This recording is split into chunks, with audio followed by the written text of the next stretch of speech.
Oremos. Querido Pai que está nos céus, obrigada por um novo sábado, obrigada porque estamos juntos de novo, apesar da distância, estudando. Eu convido ao seu Espírito Santo para estar conosco, especialmente com a Gabi e eu, que vamos apresentar o estudo de hoje, que possa ser de bênção para todos nós e para que possamos continuar aprendendo sobre os assuntos que estamos sendo testados. Eu peço tudo no nome de Jesus. Amém.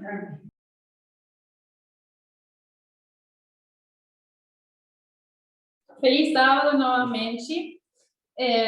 Hoje mudamos um pouco a dinâmica e vamos fazer duas apresentando. Como podem ver no título, a gente vai falar sobre sexismo. Ontem a irmã Gay falou sobre sexismo, mas a gente hoje vai falar sobre o sexismo que não é visível, aquele sexismo que está talvez normalizado e aquele sexismo que é sutil. Aquele sexismo que não é só de homens com mulheres, mas também de mulheres com mulheres. E quando falamos sobre sexismo, parece ser um tema no qual sempre temos algo novo para falar. E verdadeiramente, quando vamos investigando e refletindo sobre o assunto, temos novas coisas para aprender, novas coisas para mudar, pensamentos que desconstruir e novos para construir. Não é só um assunto que tenha um ponto final. Não deveria ter um ponto final, porque ainda estamos vivendo em uma sociedade sexista. A gente é sexista. Então, por que necessitamos, por que precisamos continuar falando sobre o assunto? Não só porque somos sexistas, sino também porque temos dificuldade em entender o que é sexismo, suas diferentes formas, o que se parece ao sexismo. E também muitas vezes esquecemos que estamos passando por um teste, estamos sendo testados por Deus. E se talvez pensamos em relação ao teste e levamos isso para um contexto de uma escola ou faculdade ou universidade, podemos pensar que Deus nos deu um exame para fazer o teste 2018 e ainda estamos completando esse exame. E podemos estar completando o exame com respostas certas ou erradas. E também podemos estar deixando respostas sem completar. Por quê? Porque ainda não temos o conhecimento, mas isso é por falta de estudo. Não é só que Deus nos está dando mais de 2 anos para completar o exame, sino também que temos o benefício de estar fazendo o exame, podemos dizer, a livro aberto. E quando falo de livro aberto, é que temos informação, temos livros, temos fontes para entender e continuar estudando sobre os assuntos que estão sendo testados. Então, basicamente, o que a gente precisa começar a se desafiar, a gente precisa estudar, a gente precisa se educar sobre certos assuntos, porque a gente sabe que Deus não vai estudar por nós e Deus também não vai mudar o nosso caráter de uma forma mágica, né? Então, quando a gente fala que Deus não vai fazer o teste por nós, a gente com certeza precisa se esforçar e fazer o trabalho que é requerido de nós, né? Então, atualmente, o que Deus tem requerido de nós é que a gente deixe de lado esse nosso cérebro rápido para a gente começar a entender a história, né? Para a gente colocar de lado o que a gente alimenta e o que a gente reafirma em relação aos nossos preconceitos e estereótipos também. Então, o que a gente tem feito muito ultimamente com Deus, a gente já falou sobre isso em várias outras palestras, a gente pega nessa ideia do touro lápis e a gente atribui essas mesmas características a Deus.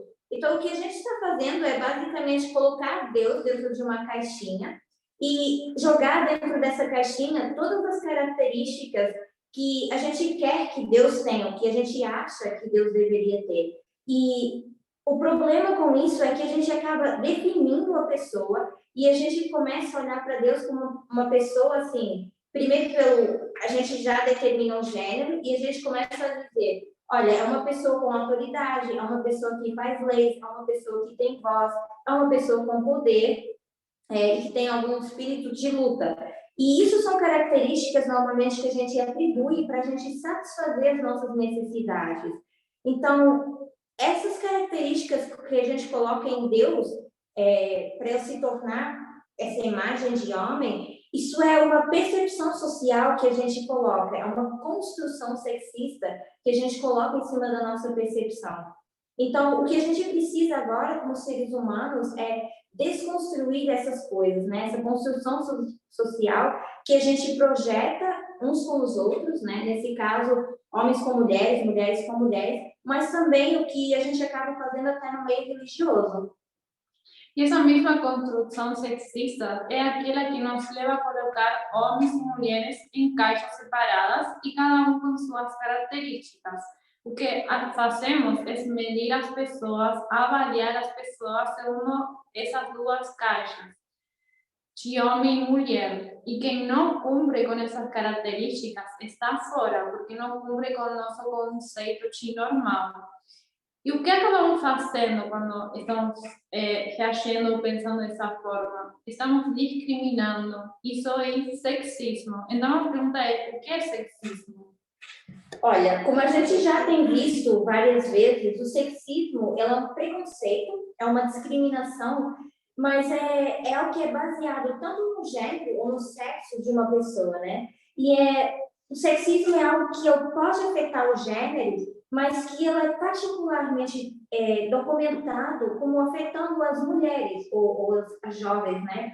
Então, em grande parte das coisas, o sexismo tem sido ligado a estereótipos e também a papéis de gênero, né? E ele pode também incluir a crença de que um sexo ou um gênero é superior ao outro. E onde podemos achar esse sexismo? Então, o sexismo ele existe em todo lugar. A gente conseguiria ver esse sexismo no nosso cotidiano, né? No nosso dia a dia, nessas sutilezas. A gente vê nos filmes, a gente vê na mídia, a gente vê na nossa linguagem, a linguagem que a gente usa uns com os outros no dia a dia. Então, tudo isso está baseado na ideia de que homens e mulheres são opostos e com diferentes qualidades ou papéis na sociedade. E muitas vezes é fácil ver o que é sexismo. Por exemplo, quando alguém está falando o lugar da mulher é a cozinha. Mas também temos sexismo que não é tão visível. E sobre isso queremos falar hoje. Então, é exatamente esse sexismo que não é visível que a gente chama de sexismo casual. Esse é um dos nomes que a gente determina. E esse sexismo casual é aquele sexismo que está bem misturado na nossa vida diária, mas que a gente não consegue enxergar. Então, todas aquelas coisas que elas parecem inofensivas e que a gente vai normalizando com o tempo, por exemplo, comentários simples que a gente acha que são simples ou normais, dizer para alguém, você jogou isso igual uma menina. Normalmente a gente diz isso para os homens, né? Ou então, para de fazer essas coisas que é coisas de meninas. E outros exemplos que podemos ver que esse sexismo casual, também esse sexismo que não é visível, por exemplo, perguntar às mulheres como lidam com seu trabalho, sua família, e essa pergunta não é feita para os homens. Também quando falamos ou nos focamos só no corpo das mulheres e a aparência da mulher, e não focamos em as metas alcançadas pelas mulheres. Também perguntar para uma mulher onde estão seus filhos ou se seu marido está sendo babá deles. E também em filmes podemos achar mulheres que são enfermeiras e os homens são médicos. Essa situação não só a gente consegue ver no filme. Se a gente pesquisa aqui no Brasil, as mulheres são maioria enfermeiras. A gente fez uma pesquisa e achamos que o 84,6% das pessoas enfermeiras são mulheres e aproximadamente 15% são homens. Quando a gente vai para a área da medicina, também temos mais homens sendo médicos e as mulheres, obviamente, têm um porcentagem muito menor. Então, a medicina não deixa de ser uma profissão ligada aos homens. Também, se continuar falando sobre os cenários que temos no filme, temos mulheres com sacos correndo quando estão em situação de perigo, mulheres super heroínas con lindo cabello. Y siempre son ese tipo de mujeres que entran en cámara lenta, en slow motion, en los escenarios. Y también cuando hablamos sobre o asunto de profesión, cuando hablamos sobre engenheiros, cientistas, siempre está ligado a homens. Y cuando hablamos de mulheres, se fala como a mulher está linda ou ela é fofa. E é exatamente isso que a gente chama do sexismo casual, né? Falar que a mulher é emotiva, falar para ela que ela deveria se contentar porque já alcançou alguma coisa até aqui, algo que ela não tinha antes. Ou, por exemplo, algo tão simples, que para nós parece simples, de querer perguntar para a mulher, você está nesse período do mês, você está de TPM. Tudo isso é sexismo casual, né? As coisas que a gente passa no dia a dia, mas que a gente às vezes não enxerga como sexismo. E tudo isso existe porque a gente tem uma sociedade patriarcal, né? Onde o homem tem poder e onde a gente tem essa ideologia sexista que vai ajudando a manter esse patriarcado e oprimindo as mulheres baseadas no seu sexo, no gênero, né? Então, é essa mentalidade que nos faz falhar o teste que nós estamos passando hoje.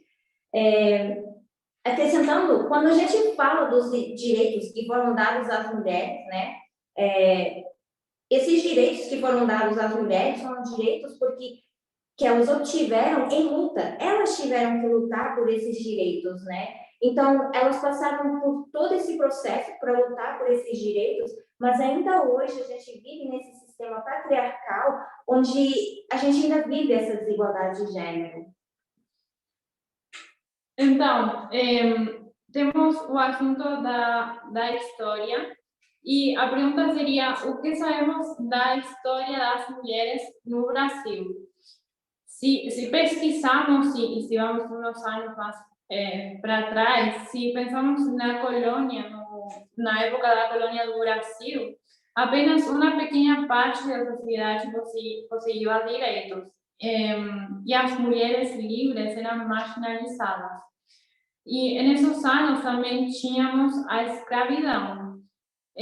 Se bem tinha diferença entre mulheres brancas e mulheres negras, quem tinha piores condições eram as mulheres negras. Por quê? Porque elas serviam de mãos de obra escrava, não só no âmbito doméstico, também nos campos.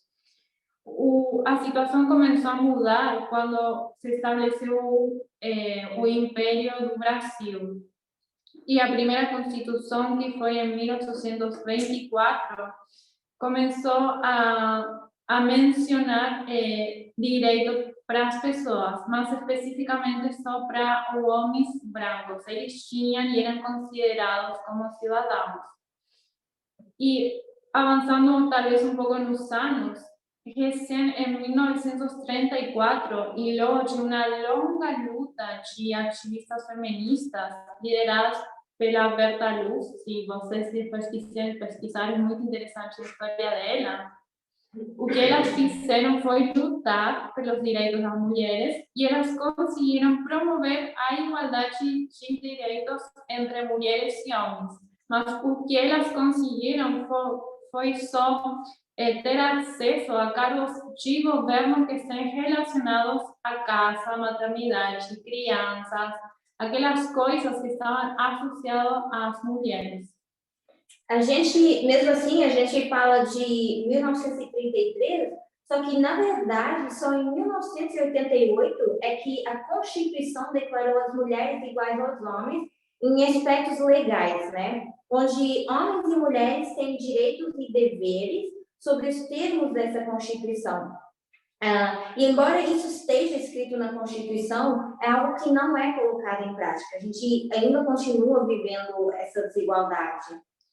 Como podemos ver, as mulheres tiveram que lutar para conseguir direitos e só em 1933 conseguiram promover direitos, mas só em aquelas coisas que estavam relacionadas com a mulher, coisas de tarefas de hogar, de lar, cuidado de crianças. E eu acho, assim, interessante isso, e eu acho que cada vez mais é por causa disso que a gente precisa conhecer a nossa história para a gente entender a situação atual das mulheres. A gente precisa conhecer a história e ser consciente de onde a gente está nessa história. Então, se a gente, por exemplo, olhasse para a linha dos sacerdotes, a gente sabe que a gente está se aproximando do Pentecostes. E qual é o teste? Qual vai ser o nosso teste até o final agora? É esse teste de questão de gênero. Mas como é que a gente vai passar esse teste agora na nossa linha se a gente não conhece a situação atual das mulheres? Nem a atual, nem a passada também, né? Então, não só a gente tem que olhar para a história e ver a situação atual, como a gente tem que identificar todas essas sutilezas no sexismo, né? Então, quando a gente diz, as mulheres deveriam ficar felizes pelos que elas conseguiram alcançar até agora, isso aí é ignorar o fato de que as mulheres ainda vivem uma desigualdade social na sociedade. É um comentário bem sutil para ignorar essa desigualdade da mulher. Si pensamos lo que está acontecendo agora, notícias recentes mostram que por causa da pandemia, o mundo vai precisar de 136 anos para atingir a paridade de gênero no mercado de trabalho. Quem estimou isso foi o Fórum Econômico Mundial, que é uma organização sem fins de lucro que reúne principais líderes empresariais, políticos, assim como intelectuais e jornalistas. Eles fizeram esse estudo e também concluíram que as taxas de demissão durante a pandemia entre mulheres foram mais altas do que entre homens. E à medida que a economia vai se recuperando, elas também estão sendo menos contratadas do que os homens.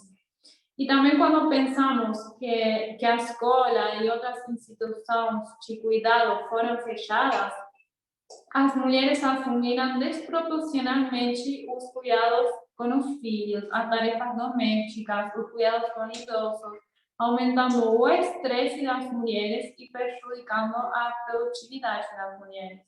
E um outro ponto importante em relação à pandemia, quando a gente fala da pandemia, é a gente ver também como isso está acelerando essa adoção de automação e digitalização, né? Quando a gente pensa na computação na nuvem, a gente pensa em engenharia, em inteligência artificial, isso tudo são áreas onde existe pouca participação feminina. Então, as mulheres estão cada vez mais não tendo essas oportunidades, ainda mais devido à pandemia, de ocupar esses cargos na sociedade. E também o que eles fizeram foi fazer um ranking de 156 países e se pesquisamos, o Brasil está na posição número 93 em relação à igualdade, ou seja, o primeiro país que está na primeira posição é quem tem mais igualdade e o número 156 é quem tem mais desigualdade. E o Brasil está na posição número 93, perdão. E também o Brasil foi citado como um dos países em que a população feminina foi mais profundamente afetada pela crise do coronavírus. Então, o que mais fez o Covid-19? Uma outra coisa que a gente vê que o Covid fez também é que enquanto o Covid vai varrendo o mundo, existe também uma maior exposição das mulheres à violência. A gente viu ontem à noite no estudo da Irmã Gale, ela falou sobre alguns tipos de violência que acontecem com as mulheres, mas em todo o mundo esse sistema patriarcal foi se aproveitando cada vez mais com essa pandemia. E isso aumentou o perigo e aumenta a violência a que as mulheres estão expostas. E é assim que as mulheres elas vão perdendo a sua segurança, elas perdem seu poder econômico, deixam de estar mais expostas à educação, e assim elas vão continuar a ficar cada vez mais desprotegidas. Então, com essa crise econômica criada pela Covid, a gente vê que esse tráfico de trabalho e de sexo também, ela está novamente em alta. são as práticas novamente que estão voltando a subir. Então, quando a gente vai fazer algumas pesquisas, como a gente estava fazendo essa semana para esse estudo, a gente viu que a Unesco ela tem uma estimativa de 11 milhões de meninas não poderem voltar à escola depois da pandemia. Mas aí vem o Fundo Malala. Para quem não conhece, a Malala é uma ativista atual, e ela diz que estima 20 milhões de meninas não poderem voltar para a escola depois da pandemia ou quando acalmar a pandemia. Porque essa situação é muito grave. Porque quando as mulheres, as meninas são educadas, elas sabem quais são os seus direitos e o que elas podem exigir da sociedade, do governo. Quando as meninas têm a possibilidade de ser educadas, elas conseguem ter um bom emprego. O que acontece com a pandemia, as consequências da pandemia, é que estamos vivendo com duas ideias incompatíveis quando se trata das mulheres, que elas são essenciais para todos os aspectos da vida e que podem ser facilmente violadas, sacrificadas e apagadas. Esses são os tipos de sutilezas que ainda não vemos, sutilezas da desigualdade, sutilezas do sexismo, sutilezas que aumentam ainda mais a disparidade de gênero que temos hoje em dia. Temos que aprender a olhar as situações em diferentes perspectivas. E é precisamente quando a gente olha para o Covid, a gente olha para esse lado da saúde, olha para o lado econômico, é aí que a gente deixa de ver como a pandemia está aprofundando essas diferenças, né? Aprofundando mais esses estereótipos e como as mulheres estão cada vez mais voltando para dentro de casa, assumindo tarefas domésticas, por causa desse declínio que a pandemia veio trazer para a gente. Então, a gente precisa se informar para conseguir ver essas sutilezas. A gente precisa prestar atenção às coisas cotidianas que nós vivemos e questionar as coisas que a gente acha que são normais, né? Porque o que acontece é que a gente está acostumado a agir de um certo jeito, então a gente vai normalizando as coisas por achar que, ou pensar que tudo aquilo é normal. E uma coisa interessante que talvez muitos de nós nem sequer pensem sobre isso, é que existem vários tipos de sutileza no sexismo. Mas uma das coisas que a gente parou agora para pensar é que quando a gente está falando, por exemplo, de produtos de beleza, a gente tem tendência mais a pensar em homem ou pensar em mulher? Não, para mulheres. É óbvia a resposta, né? A gente sempre vai e a gente associa esses produtos de beleza, por exemplo, os cremes para pele, o shampoo, o condicionador, todas essas coisas no mercado atual que nós temos, eles são voltados ou focados para as mulheres. Então, se você vai, uma coisa tão básica no seu dia a dia, você vai no supermercado e a maior produção de coisas que tem lá, nesse âmbito de beleza, é para as mulheres, né?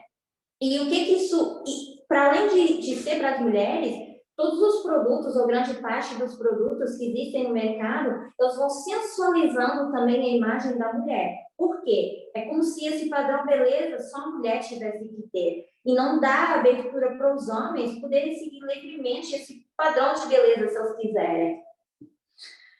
Então, o que também vemos não só essa diferença que temos mais produtos para mulheres em relação à beleza, também temos uma disparidade na colocação de preços nos produtos. Segundo uma pesquisa da Escola Superior de Propaganda e Marketing aqui no Brasil, os produtos rosas, ou que têm personagens femininos, são, em média, 12,1% mais caros do que os regulares. E as lâminas chegam a dobrar em valor. E muitas vezes temos a ideia de que as mulheres gastam mais do que os homens. A sociedade tem essa ideia. E sim, essa ideia está certa, mas não está certa por o pensamento que temos sexista da sociedade, sino que é certa porque os produtos para mulheres são muito mais caros que para homens. Esses produtos muitas vezes são exatamente iguais, mas possuem um valor até 100% maior, como é o caso das lâminas. Um modelo básico de calças de jeans que mostrou a pesquisa de uma mesma marca apresentou um aumento de 23% no preço para a peça feminina. Ou seja, a mulher paga mais apenas para ter um produto para seu biotípico. Se vocês querem pesquisar sobre isso, depois isso se conhece como pink tax.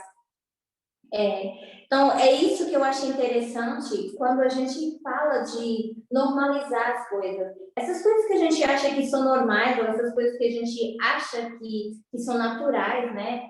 É importante a gente esclarecer o que é normal para nós, né? Porque o que é normal, o que a gente denomina como normal, pode ser uma construção social. Na verdade, é uma construção social, né? Então, quando a gente vai e pesquisa essa definição de normal, a gente pode ver que essa definição de normalidade, ela está associada a uma regra. É uma regra ou uma norma que é colocada e a gente vai associando aquilo ali e normalizando aquilo ali. E é assim que isso é colocado cada vez mais aumentando essas disparidades sociais que a gente vive. Então, quando a gente usa essa palavra normal, muitas vezes a gente faz isso de forma discriminativa, ou a gente faz isso de forma pejorativa, né? Quando a gente fala de gênero, quando a gente fala de sexualidade, a gente faz isso com aquelas coisas que estão dentro do que é o padrão normal, e tudo o resto a gente passa a olhar como o anormal, né? Então, um exemplo que a gente tem usado muito recentemente, se a mulher não quer ter filhos, por exemplo, isso é a normalidade para nós, né? Se a mulher não gosta de cozinhar, a gente vê isso como uma normalidade. Exatamente. E outro conceito que queremos compartilhar com vocês, que fala sobre talvez o sexismo sutil, é o conceito de sexismo benevolente. O sexismo benevolente surgiu de dois psicólogos, Peter Glick e Susan Fiske. Eles falaram sobre o sexismo benevolente e o sexismo hostil. A gente vai falar um pouco sobre esses dois conceitos. Quando falamos sobre sexismo hostil, ele se manifesta através de uma grande antipatia contra a mulher. E o sexismo benevolente se manifesta através de sentimentos e condutas positivas em relação à mulher, como, por exemplo, afirmar que o homem não pode viver sem a mulher. E é exatamente esse sexismo benevolente que é a forma de levar a mulher a aceitar o maior poder estrutural dos homens na sociedade e muitas vezes se sentir recompensadas porque esse poder estaria servindo para proteger as mulheres. Então, esse sexismo benevolente representa essas avaliações de gênero que podem parecer subjetivamente positivas, mas que, na verdade, elas são prejudiciais a gente atingir essa igualdade de gênero de uma forma mais ampla. Esses dois psicólogos afirmam que o sexismo hostil e o sexismo benevolente se complementam no reforço dos papéis tradicionais de gênero. Ambas formas de sexismo compartilham a ideia de que as mulheres são inferiores. Quando falamos sobre sexismo hostil, se vê mais manifestado em ideologias de misoginia, que é o ódio dos homens pelas mulheres, e que é expressado por meio de avaliações negativas para as mulheres. E o sexismo benevolente, como estamos já falando, são avaliações aparentemente positivas.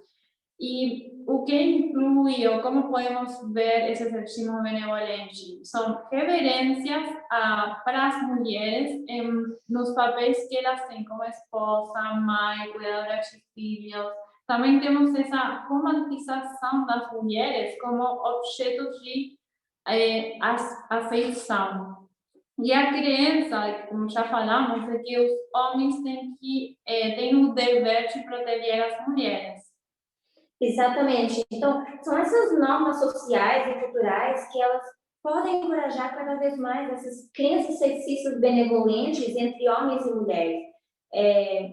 A gente tem algumas ilustrações assim clássicas do que acontece no dia a dia, nessas interações entre homens e mulheres, que é o que a gente chama de cavalheirismo moderno, né? Mas que em todo o tempo a gente deve se questionar em relação a esse cavalheirismo moderno, que é o seguinte: quando a gente considera que pode ser considerado como tradicional, né, esses tipos de comportamentos, mas quando a gente começa a se questionar assim, por que o homem abre a porta do carro para a mulher? Por que o homem tem que carregar aquela coisa pesada para a mulher?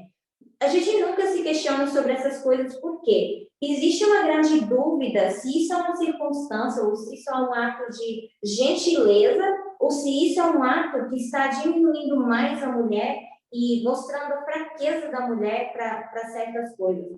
Então, é por isso que é muito importante a gente questionar até aquilo que a gente considera como cavalheirismo moderno. O homem te dá o seu casaco porque você está sentindo frio. Todas essas ideias romantizadas que a gente começa a criar a ideia do homem super-herói. Me deu um casaco porque eu estou cheio de frio, né? Mas aí eu acabo sendo super-herói. Abriu a porta do carro para mim, está carregando algo pesado para mim, tá? Então a gente precisa questionar se essas coisas sutis são bondade ou se realmente elas são as sutilezas do sexismo enfraquecendo a mulher, né? Então, a gente olha para esse lado de sexismo e não só a gente tem esse sexismo benevolente, como a gente também tem o sexismo hostil, né, que você já falou.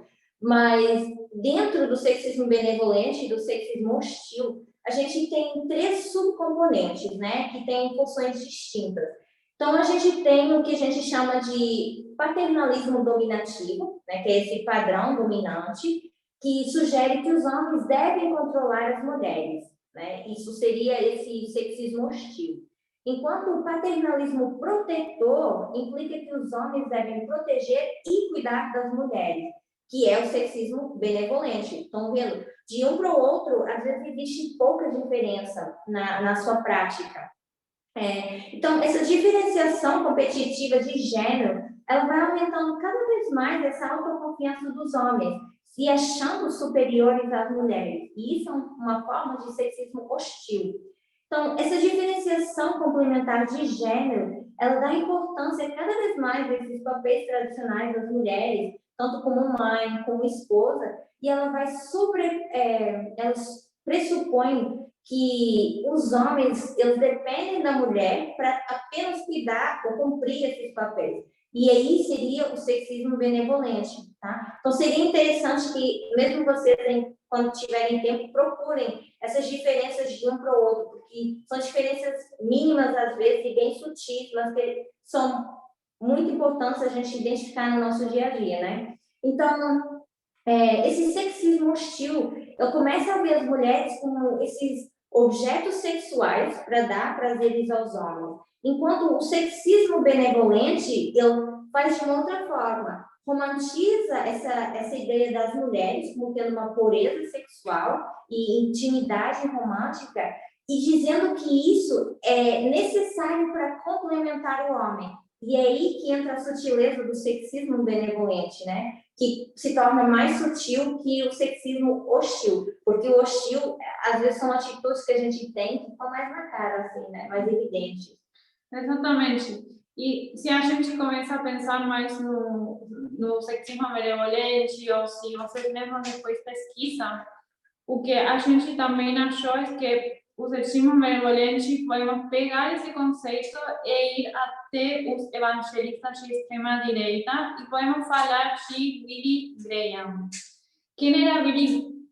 Eu gostaria de fazer uma pergunta para vocês. Quem era Billy Graham e por que estamos falando dele na mensagem, se alguém lembra? Podem escrever no chat, se lembram quem é. Ou alguém que queira rapidamente levantar a mão para falar quem era Billy Graham.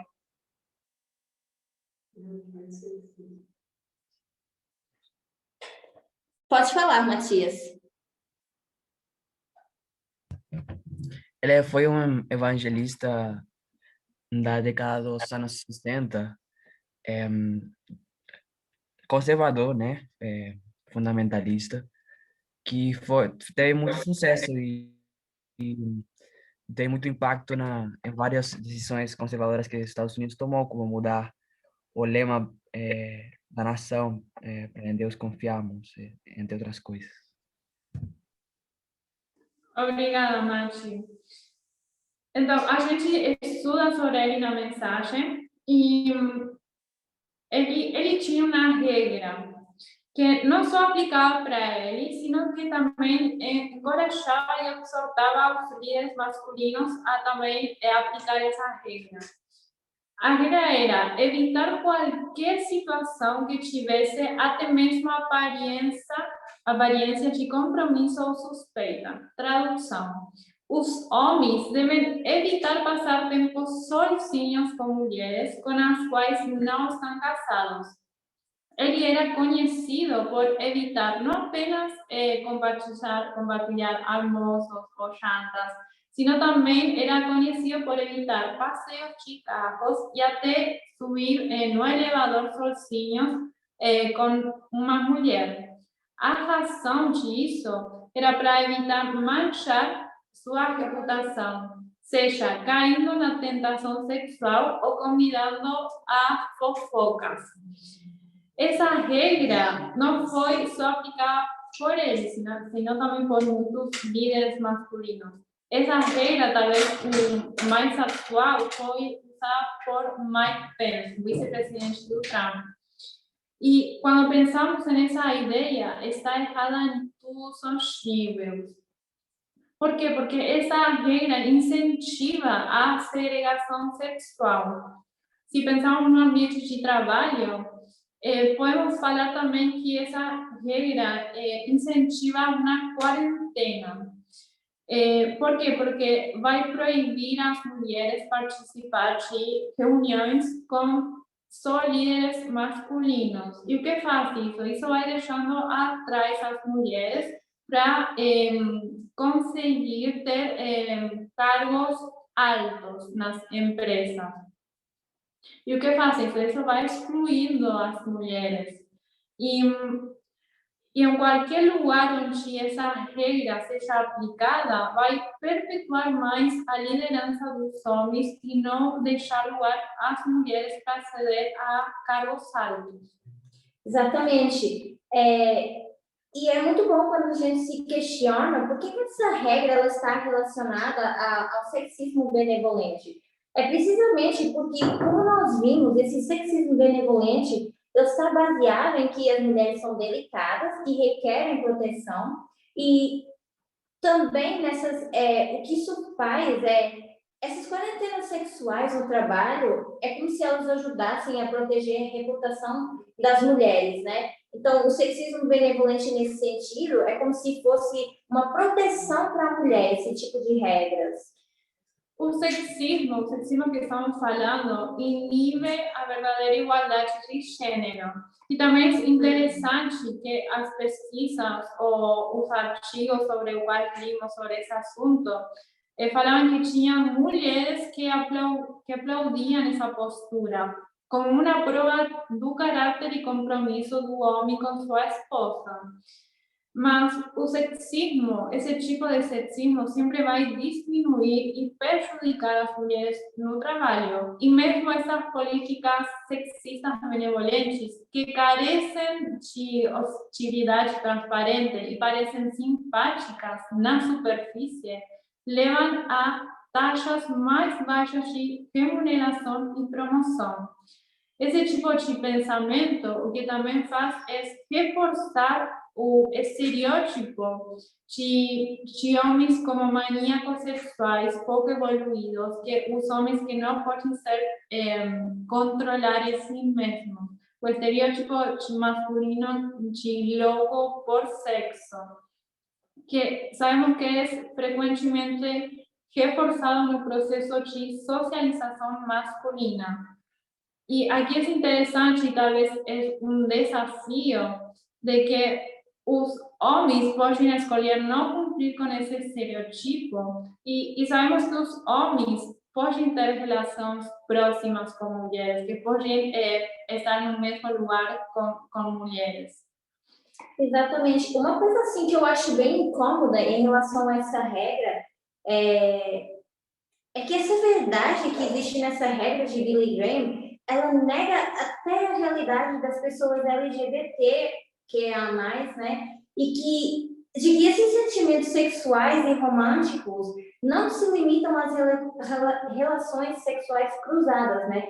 Então, quando a gente fala dessa regra de Billy Graham, ele está colocando isso apenas para casais, para os heterossexuais, colocando de lado toda a realidade da comunidade LGBTQ+, em relação a relações sexuais, a ideia romântica disso, né? Então, essa lógica de pensamento de quarentena sexual, ela dita que um líder bissexual nunca pode se encontrar sozinho com ninguém. O foco é só para esse lado de bissexuais, vamos dizer assim.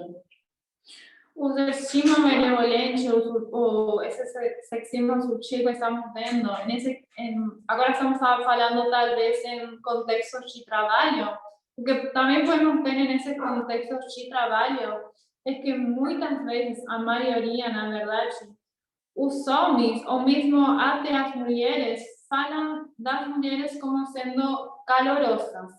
As pesquisas demonstram que tais elogios criam um vínculo duplo para as mulheres. Se as mulheres são vistas como simpáticas, elas têm muito menos probabilidade de serem consideradas competentes. As pesquisas também mostram sobre cartas de recomendação para vagas de emprego, mostram que as mulheres têm mais probabilidade de serem descritas usando palavras como simpáticas, amigáveis, ajudadoras, enquanto os homens têm mais probabilidade de serem identificados como inteligentes, carismáticos, determinados. Os candidatos descritos em termos amigáveis, que mais frequentemente são as mulheres, tinham menos probabilidade de serem contratados. Eu acho que o interessante disso é que a gente não só vê isso em ambientes de trabalho, mas a gente vê isso também dentro do nosso movimento. Nas nossas conversas diárias, a gente consegue ver isso. A gente consegue ver também as mulheres sendo descritas as suas características, né, pela sua aparência, e também dentro do movimento sendo descritas e tentando caracterizar quem é mais amigável que quem é mais competente, quem tem certo tipo de habilidade, né? Então, as mulheres, normalmente, elas são medidas pela expectativa que a sociedade colocou sobre elas, não só na sociedade, mas isso é importante a gente refletir, porque isso acontece dentro do nosso movimento também. Então, seria interessante agora a gente mudar o foco, porque a gente está falando desse sexismo que acontece de homem para mulher, como isso é sutil. Mas a gente, às vezes, deixa de focar ou de destacar que existe também esse tipo de sexismo de mulher com mulher. E, segundo algumas pesquisas que a gente fez, a gente consegue ver que isso se torna pior quando é de mulher para mulher. Então, quando as mulheres elas concorrem para algum tipo de cargo, com algum tipo de autoridade, né? Essas mulheres elas são sujeitas normalmente a duas exigências, tanto na sociedade como eu vou dizer até para a gente hoje, como as pessoas veem a gente dentro do movimento, que seria: você precisa ser um bom líder e você precisa uma boa líder e você precisa ser uma boa mulher, né? Então, quando a gente vai olhar para esses eventos externos e as coisas que têm acontecido ou que foram acontecendo, quando a gente olha ou relembra as campanhas políticas, algo muito comum que estava acontecendo foi, por exemplo, a gente tinha o Bernie Sanders, que se candidatou, né? E algumas dos elogios atribuídos ao Bernie Sanders foram planos ambiciosos, é um homem bastante ambicioso, e tudo isso era colocado em manchetes, né? Depois veio o Trump também para se candidatar, né? E novamente é atribuído a Trump também uma referência de ter um plano ambicioso de deportação e ser também um homem ambicioso por ter empreendimentos imobiliários, e isso caracterizava como ambicioso, era algo como eles atribuíam a ser assim, algo muito bom, né? Porque eles tinham orgulho porque o Trump era alguém ambicioso que se esforçava por se destacar nesse âmbito. Aí, depois, a gente tem a Hillary Clinton também se candidatando à presidência, e o que começa a aparecer nas manchetes? A mesma coisa. Eles usam novamente essa palavra, ambição, mas quando é Hillary Clinton, eles começam a definir isso de uma forma diferente, onde eles começam a dizer e acusar ela de ter uma ambição nua, de ter uma ambição desenfreada e de ter ambições impiedosas, né? E outra coisa que eles mencionam também, que é terrível, que ela é patologicamente ambiciosa. Então, todas essas coisas que, pra gente, assim, a gente lê isso nas manchetes e tal, e a gente nem para pensar como essas diferenças vão se destacando até nos eventos externos que a gente tanto estuda, né? Então, estava tudo bem atribuir essas características ao Bernie Sanders ou ao Trump, mas estava tudo errado atribuir essas características a Hillary Clinton. Então, desenvolvemos essas impressões quando as pessoas não falam e agem como achamos que elas deveriam, quando não fazem as coisas que tem que fazer segundo as expectativas que temos sobre essas pessoas. No caso de Clinton, essas impressões vêm precisamente do fato que ela tem características como, por exemplo, a dureza que exigimos de um candidato homem, mas que simplesmente essa característica de dureza não fica bem em uma mulher. Exatamente. Surgiu também, ao longo dessas campanhas presidenciais, um dos comentários que era muito atribuído a Hillary Clinton, que era: ela deveria parar de gritar, que foi um conselho de uma pessoa crítica na plateia. E é muito interessante porque quando a gente vai pensar nesse comentário, ela precisa parar de gritar, a gente automaticamente, eu acho que a maioria de nós vai pensar que algum homem que gritou lá da plateia e falou: ela precisa parar de gritar. Mas é surpreendente ver que não. Esse comentário, ou esses comentários, vieram em grande parte das vezes de mulheres, né? Então, é igualmente provável, às vezes até mais provável, que as mulheres reajam dessa forma, porque elas classificam outras mulheres que têm esse tipo de, sei lá, dureza, esse tipo de caráter como mulheres mandonas, né? O sexismo entre mulheres, o sexismo feminino, pode ser muito mais difícil de identificar, descrever e até mesmo resistir, porque muitas vezes acontece nos bastidores. E como mulheres, temos a responsabilidade de encorajar as mulheres a serem mais realistas em suas expectativas e também, e muito importante, a ser mais humanas em seu tratamento com outras mulheres. Exatamente. E isso vem porque as mulheres elas têm expectativas que são irrealistas dessa generosidade altruísta das mulheres, né? Então, elas criam esse papel idealizado e a gente deveria olhar para as coisas as reações que isso traz quando essas expectativas elas não acontecem, né? E também muitas vezes vemos mulheres que se sentem mais livres para descarregar suas frustrações em outras mulheres. Como mulheres, devemos olhar para dentro e considerar as outras mulheres de forma realista, ética e bondosa, e fazer alianças entre mulheres, alianças compassivas. Sem esse próximo passo necessário, como mulheres jamais vão ser liberadas. Eu vi um comentário da Sani que fala de sexismo estrutural, e é exatamente esse o ponto. É que até de mulheres para mulheres a gente tem esse sexismo estrutural, né? Então, cada vez mais as mulheres vão se tornando vítimas sociais de outras mulheres, né? E muitas dessas mulheres, elas não entendem ou não percebem que estão tendo esse comportamento que afeta a forma como elas vitimizam pessoas dentro do seu próprio gênero, né? E isso tudo por causa dessas ideias de estereótipo que a gente tem. Então, muitas mulheres, elas nem refletem, nem se percebem no comportamento que elas têm, que são preconceitos da sociedade. Então, será que as mulheres, elas são oprimidas? E será que quando elas são oprimidas, elas internalizam essas atitudes? Com certeza, sem dúvida. Exatamente. Então, eu concordo que as mulheres, elas sim são oprimidas por outras mulheres e vão internalizando essa opressão dentro de si, né? Por quê? Normalmente as mulheres, elas dependem de outras mulheres com intimidade emocional, né? Sempre tem uma ligação maior com mulheres e elas fazem também uma exclusão, né? Aquilo que são comportamentos sexistas e que vão reforçar cada vez mais e desencorajar cada vez mais a independência da mulher. Então, quanto mais a gente depender umas das outras, quanto mais a gente tiver expectativas irreais umas das outras, a gente cada vez mais desencoraja e trava a independência de mulher para mulher, né?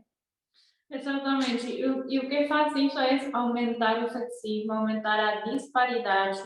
E o que podemos fazer quando somos conscientes dessas coisas? O primeiro que temos que ver, como falamos, é olhar para dentro e olhar nossos preconceitos. Porque só o preconceito pode ser resistido ou superado quando aceitamos que temos um preconceito, ou quando aceitamos que temos expectativas. E a pergunta é: o que acontece quando não atendemos às expectativas? Normalmente, assim, se alguém quiser responder também no chat, né, a pergunta da Bárbara, mas eu vejo que cada vez mais, quando as expectativas das mulheres elas não são cumpridas de mulher para mulher, as mulheres vão desenvolvendo cada vez menos vontade de trabalhar com outras mulheres, vem a difamação também, elas reagem com uma raiva irracional e criam toda uma fofoca maliciosa, né, que a gente pode resumir como rebelião do trabalho, né? E quando a gente tem esse tipo de comportamento de mulher para mulher, o que a gente está fazendo é a gente aumentar cada vez mais o sexismo, a gente cada vez mais aumenta essa desigualdade entre homens e mulheres, porque nós como mulheres já somos a minoria, já estamos sofrendo na sociedade pelos homens, e agora ainda sofremos entre nós. Então, cada vez mais a gente vai sofrendo essa desigualdade. Então, algumas pesquisas, né, que a gente fez, elas dizem que não importa o tipo de liderança que tem sido empregado, qualquer tipo de liderança que seja empregado, as líderes femininas, elas sempre têm tendência a ser desvalorizadas pelas subordinadas delas femininas, né? Exatamente, são essas expectativas que estamos vendo que tem nas mulheres com as mulheres. E isso também é parte do sexismo benevolente, do sexismo sutil. E o que faz esse sexismo? Esse sexismo pode minar as tentativas de mulheres para alcançar igualdade. E quais são as causas desse tipo de sexismo que estamos falando, hostil e benevolente entre mulheres? A baixa autoeficácia, menor otimismo, a maior crença em controle externo, por exemplo, o controle pelos homens, maior objetivação do corpo, menos relações íntimas com mulheres e com seus parceiros masculinos, menor vontade de trabalhar com as mulheres, mais competição com as mulheres, como está falando a Sani, que fomos educadas a competir com outra mulher. Ai, perdão, a gente não viu que era para repetir a pergunta da Bárbara. A causa, estamos falando das causas. A pergunta em cima, essa aqui, quando não entendemos. A causa e consequência. Repete a pergunta da Bárbara. Era só essa Quais coisa. são as causas desse tipo de sexismo hostil e benevolente para Isso. mulheres? Então, a Bárbara falou dessas causas do sexismo benevolente, né? Mas nós também temos o que é bem triste, esse sexismo hostil de mulher para mulher, em que muitas vezes as mulheres têm aceitação pelo estupro, quando acontece o estupro, e é bem triste da gente ver quando vem esses comentários que dizem que as mulheres pediram esse assédio, ou que aconteceu, estava merecendo, ou ela estava querendo e tal, né? A roupa, né? Às vezes, mulher para mulher, a gente falaria, você está com essa saia curta, você está vulgar, você. Exatamente, a irmã Rosa está mencionando o lugar que a pessoa está, e as mulheres ficam falando também umas para as outras: ué, você não deveria estar nesse lugar, o que você estava fazendo lá? Isso, aquilo. Então, é bem triste a gente ver esse tipo de sexismo hostil também acontecer de mulher para mulher, essa mentalidade que existe, né? E isso está relacionado muito com essa autorrotulagem como feminista também. É uma escala de feminismo. O que isso significa? Quando você se intitula como feminista, ou quando você diz que você é feminista, isso não ajuda a você acabar com essa hostilidade de mulher para mulher, né? Porque você ser feminista, você ainda pode ter ações de sexismo benevolente ou hostil de forma muito sutil. Então, não significa que você é feminista, que você está apoiando as causas das mulheres, que você está lutando e tal. Você pode até estar fazendo tudo isso e ainda praticando um tipo de sexismo hostil ou benevolente, né? E é bem triste porque, inconscientemente, as mulheres elas vão absorvendo essas crenças de um lugar a que elas pertencem, ou que elas acham que elas pertencem, né? Então, é bem triste ver essas mensagens que aparecem na forma como mulheres se julgam umas às outras. Felipe levantou a mão. Pode comentar, Felipe. Não, é só porque uma coisa que eu penso também que tem muito sexismo em relação a, às vezes, mais para a sociedade, pela própria personalidade da mulher. Vamos supor, se ela tem uma personalidade que ela é mais feliz, ela é assim mais comunicativa, mais alguma coisa, principalmente lá fora, né? Eu acho que assim, pelo menos eu nunca percebi isso no movimento, mas as próprias mulheres pensam isso, os homens também, ela é mais tipo assim, mais saidinha assim, né? Ela alguma coisa do tipo. E eu percebo, a Luísa relata muito isso para mim, de que ela tem muito medo e eu não, de lá fora, né? Não na mensagem, assim, às vezes tem que conversar profissionalmente com algum outro homem, assim, medo de se expressar, assim, sendo meio que gente boa e tem uma sensação na sociedade, assim, de que a mulher sendo assim, ela tá querendo, assim, entre aspas, dando mole, né? Tá, assim, isso, como se tivesse sempre essa conotação sexual relacionada à personalidade dela. Então, ela não pode ser daquela visão de Ellen White já mais que era antiga, né, no passado, que a mulher tinha que ficar mais calada, essas coisas assim, né? E que hoje em dia, assim, talvez está incrustado também nessa sociedade que a gente vive também denominada assim, cristã conservadora, assim, não sei, daqui a certo ponto. Exatamente, obrigada, Felipe. Sani? De acordo com o que ele estava falando, né? A mulher seria oferecida. Seria isso.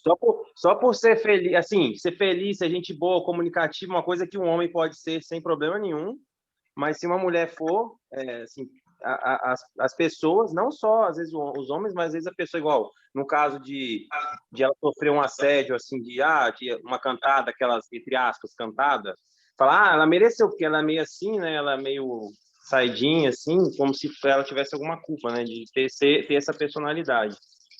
Então, mas observa que essa situação ela já se arrasta por muito tempo, né? Até mesmo quando a gente vê naquele episódio onde a mulher foi pega em adultério, ela não estava adulterando sozinha, correto? Existia um parceiro junto com ela. E segundo a lei de Moisés, a lei dizia que tinha que levar os dois. Os dois deveriam ser apedrejados e não somente a mulher.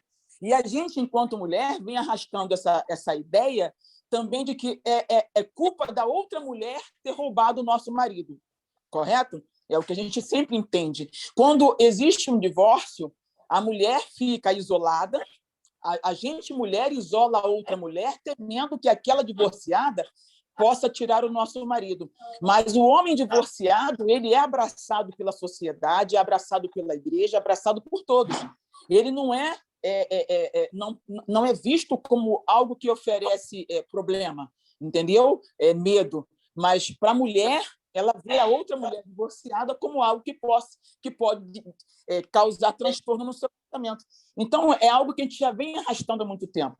A gente passa a competir com a mulher, a gente se veste para outra mulher, a gente se produz para outra mulher, é isso que a gente sempre ouve, e é uma realidade. Existe realmente uma competição. Só que, enquanto a gente não entender que nós somos empoderadas e que nós temos também direitos, tanto quanto os homens têm, a gente vai manter esse mesmo papel, infelizmente. Então, uma sociedade sexista, ela tem uma estrutura sexista, como o racismo é estrutural, também o sexismo, o machismo, ele é estrutural. Então, a mulher foi educada a ser assim. E aí muitos criticam, mas por que uma mulher faz isso com outra mulher? Infelizmente, foi a educação que a gente recebeu. E agora precisamos desconstruir. Então, tudo que foi falado hoje serviu muito para mim, e é necessário que haja uma desconstrução. A gente tem que se apropriar do que está acontecendo, dos assuntos em dia, da época, né?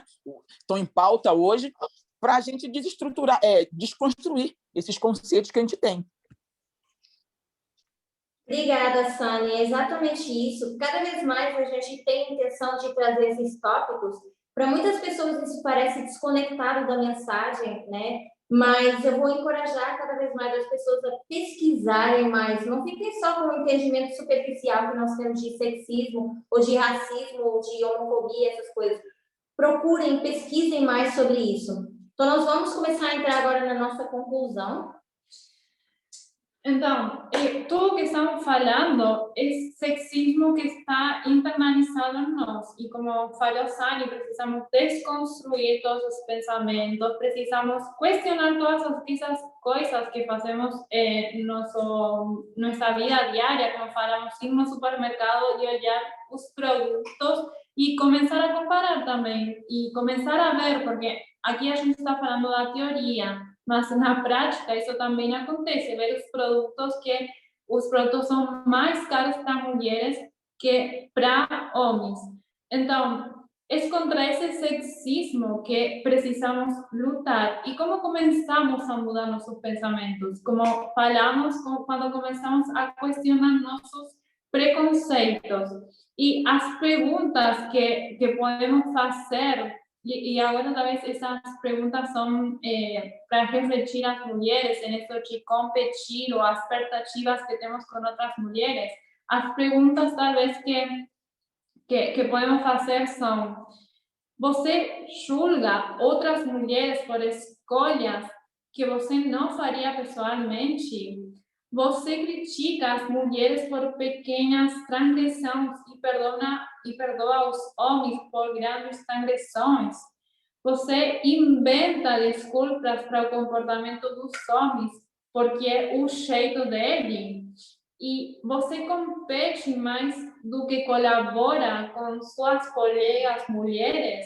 Essas são as perguntas, esse tipo de perguntas a gente precisa fazer para ver quais preconceitos temos. E por que também é importante fazer esse tipo de perguntas? Porque é muito triste ver que também dentro de nosso movimento estamos competindo entre mulheres.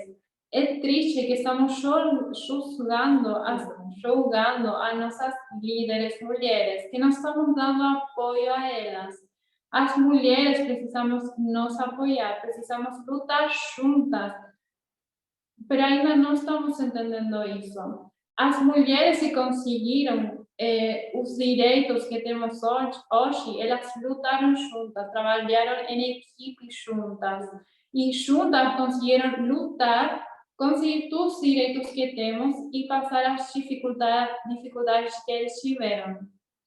Estamos falhando o teste quando temos esse tipo de pensamento, estamos falhando o teste quando percebemos que uma mulher ou homem está sendo sexista e ficamos calados ou caladas.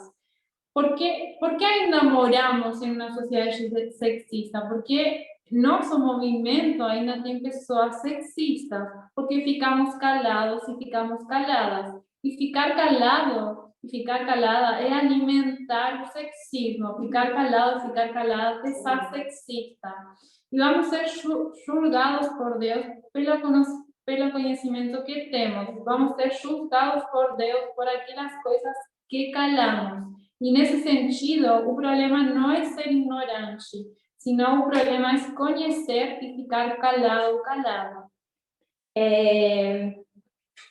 Como a gente viu, a igualdade no mundo ela vai demorar ainda mais de 100 anos. Se a gente tivesse que esperar atingir essa igualdade, ela poderia demorar mais de 100 anos para a gente chegar lá, né? Mas isso não significa que a nossa luta deve parar ou que a gente deve se esforçar menos para a gente lutar contra o sexismo, né? Então, a gente tem que lembrar que Deus requer de nós esse nível de igualdade para a gente viver lá no céu. E esse é o entendimento que Deus requer de nós hoje, muito mais do que eu requeria no tempo de Ellen White. Então, sim, a gente vai continuar aprendendo de igualdade no céu, mas aqui na Terra é onde a gente tem que entender essa igualdade e viver de acordo com esse princípio. Até porque esse é um princípio que os moradores celestiais têm um princípio de igualdade. Porque esse é o caráter de Deus, essa igualdade é o caráter de Deus, né? Então, é muito importante que a gente mantenha esse princípio, queira viver por esse princípio, né? Porque esse é o princípio que está... Eu vou dizer isso, talvez pode parecer ou soar de uma forma muito forte, mas enquanto a gente não tiver esse princípio no nosso coração, ou se a gente não tiver esse princípio no nosso coração, a gente não vai poder fazer parte do povo de Deus. E eu estou há 2 anos, basicamente, gritando para a gente desses padrões. Se igualdade não fosse importante, se isso não servisse de teste, Deus não estaria dando essa mensagem para nós hoje. Então, como a Bárbara mencionou no início, Deus está dando um teste para a gente. Só que não é só um teste qualquer, onde você vai lá e responde as perguntas. Deus ainda te dá o gabarito. Você está com esse gabarito com as respostas todas. Então, as respostas que você está não conseguindo responder, que você está deixando em branco, você tem o gabarito para você poder ir lá e escrever tudo aquilo que Deus está te ensinando. E mesmo as respostas que você já respondeu e que possam parecer erradas, Deus está dando a oportunidade de você ir lá, apagar tudo, olhar para o gabarito que Ele nos dá já há mais de 2 anos, ou há 2 anos, e ir lá escrever a resposta certa, tá? Então, eu espero que tenha sido bom o estudo para vocês hoje. A gente tentou mudar um pouquinho a nossa dinâmica de um estudo que a gente está fazendo juntas. Vamos finalizar, então, com uma oração. Querido e amado Deus, nós te agradecemos, Senhor, por esse sábado maravilhoso que o Senhor nos concede, onde estamos desfrutando uns dos outros, mesmo que seja através dessa reunião no Zoom. Obrigada pelas interações que tivemos essa manhã e pelos estudos que nós tivemos. Que cada vez mais o Senhor nos ensine, que esses ensinamentos, Senhor, possam vir do céu e que a gente esteja disposto a colocar de lado todos os nossos preconceitos, tudo aquilo que a sociedade vem nos educando, ensinando que é errado ao longo de todos esses anos. Que os nossos corações e as nossas mentes estejam em tão forte comunhão e ligação contigo, Senhor, que nós possamos entender e enxergar essas sutilezas no sexismo, Pai. E que cada vez mais unidos, tanto homens como mulheres, mulheres com mulheres, homens com homens, a gente possa cada vez mais lutar contra esses preconceitos e contra essa sociedade. Agradecemos por tanto conhecimento e pelos esses anos que o Senhor tem pacientemente aguardado, que a gente se capacite para fazer uma obra maior. Fica conosco, pedimos que o Senhor continue abençoando esse movimento, dos teus líderes a todos aqueles que fazem parte desse movimento, Senhor. Fica conosco, continua nos dando um sábado abençoado por Jesus. Amém. Amém.